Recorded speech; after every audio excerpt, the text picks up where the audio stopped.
আজকে একটা আপনাদের গল্প বলি। সেটা হচ্ছে আজকে সকালে আমি হাউসে এসেছিলাম এবং গাড়ি পরিষ্কার করছি। কালকে যেহেতু বাড়ি যাব, তো এই কারণে হাউসে এসে গাড়িটা পরিষ্কার করছি। এত সুন্দরভাবে পরিষ্কার করেছি। তো তারপরে এমন পরিমাণ বৃষ্টি যা বলার বাহিরে, যে এত পরিমাণ বৃষ্টি আসছে। তো তারপরে আবার খানিকটা পরে আবার ম্যাডাম ফোন দিছে, ম্যাডাম বাইরে ছিল। ম্যাডামকে আনতে যাওয়ার পরে গাড়ি পুরো ভিজে একদম অবস্থা খারাপ। তো আবারও আমার গাড়িটা পরিষ্কার করতে হবে। এই কষ্টের কথা বলে বোঝানো যাবে না আপনাদের।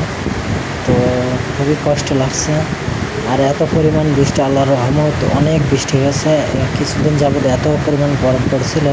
এই গরমের কারণেই কিন্তু আজকের যে বৃষ্টিটা হয়েছে, এই বৃষ্টি হওয়ার কারণে মানুষের অনেকটাই শান্তি হয়েছে। কারণ এখন গরম নাই বললেই চলে।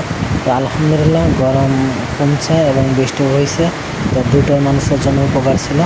তো ভিডিওটা ভালো লাগলে অবশ্যই লাইক কমেন্ট শেয়ার করুন এবং গ্রামীণ ভিডিও দেখার জন্য আমার চ্যানেলে চোখ রাখুন। আমি কালকে বাড়ি যাবো ইনশাল্লাহ, তারপরেই আপনাদের ভিডিও আবার দেওয়া শুরু করব। তো ভালো থাকবেন, সুস্থ থাকবেন। আল্লাহ হাফেজ।